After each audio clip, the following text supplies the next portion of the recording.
A New Coat for Anna by Harriet Ziffert, illustrated by Anita Lobel. Winter had come, and Anna needed a new coat. The fuzzy blue coat that she had worn for so many winters was no longer fuzzy, and it was very small. Last winter, Anna's mother had said, "When the war is over, we will be able to buy things again, and I will get you a nice new coat."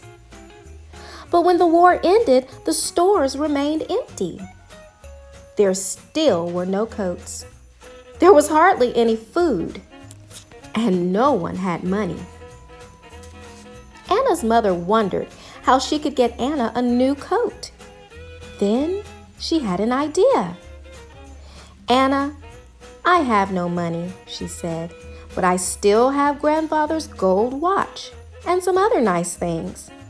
Maybe we can use them to get what we need for a new coat.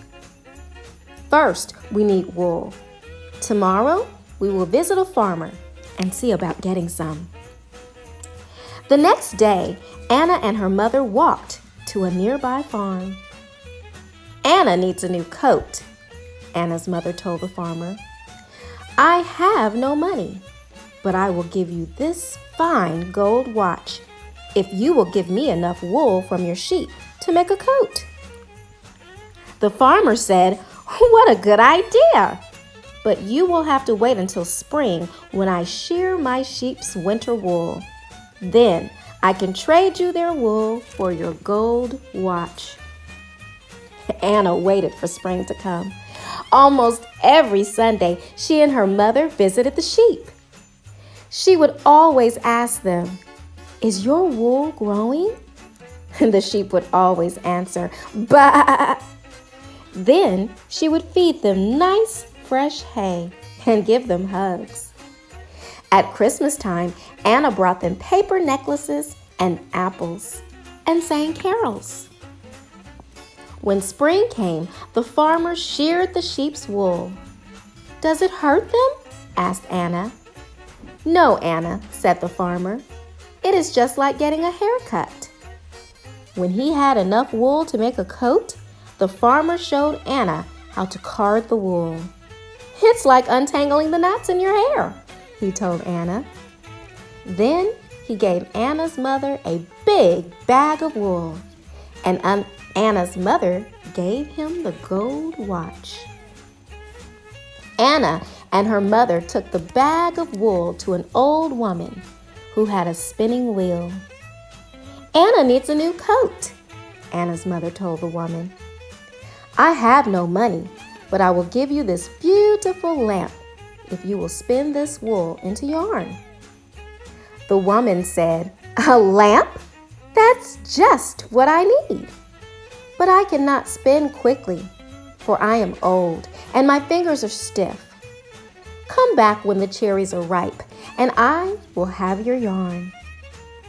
When summer came, Anna and her mother returned. Anna's mother gave the old woman the lamp, and the old woman gave them the yarn and a basket of delicious red cherries. "Anna, what color coat would you like?" Anna's mother asked. "A red one," Anna answered. "Then we will pick some lingonberries," said Anna's mother. "They make a beautiful red dye." At the end of summer, Anna's mother knew just the place in the woods to find the ripest lingonberries. Anna and her mother boiled water in a big pot and put the berries into it. The water turned a deep red. Anna's mother dipped the pale yarn into it. Soon, red yarn was hanging up to dry on clotheslines strung across the kitchen. When it dried, Anna and her mother wound the yarn into balls. They took the yarn to the weaver. "Anna needs a new coat," Anna's mother said. "I have no money, but I will give you this garnet necklace if you will weave this yarn into cloth." The weaver said, "What a pretty necklace! I will be happy to weave your yarn. Come back in 2 weeks." When Anna and her mother returned, the weaver gave them a bolt of beautiful red cloth. Anna's mother gave the weaver the sparkling garnet necklace. The next day, Anna and her mother set off to see the tailor. "Winter is coming and Anna needs a new coat," Anna's mother told the tailor. "I have no money, but I will give you this porcelain teapot if you will make a coat from this cloth." The tailor said, "That's a pretty teapot. Anna, I'd be very happy to make you a new coat, but first I must take your measurements." He measured her shoulders. He measured her arms. He measured from the back of her neck to the back of her knees. Then he said, "Come back next week and I will have your coat." The tailor set to work making a pattern, cutting the cloth, pinning and sewing and stitching and snipping. He worked and worked for almost a whole week. When he finished, he found 6 pretty matching buttons in his button box and sewed them on the coat. He hung the coat proudly in the window for everyone to see. When Anna and her mother returned to the tailor's shop, Anna tried on her new coat. She twirled around in front of the mirror. The coat was perfect. Anna thanked the tailor. Anna's mother thanked him too and gave him the pretty porcelain teapot.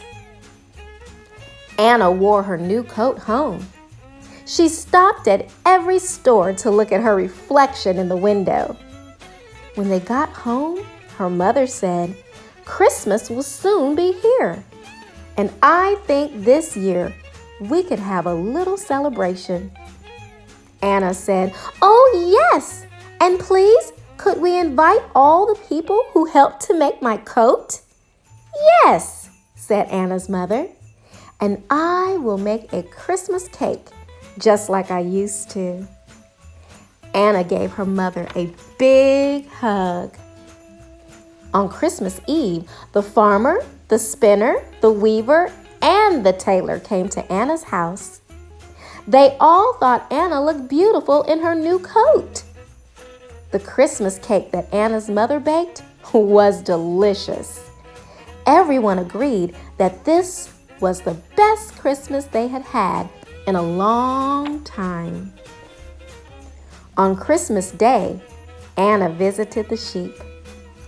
"Thank you for the wool, sheep," she said. "Do you like my pretty new coat?" The sheep seemed to smile as they answered, "Bah!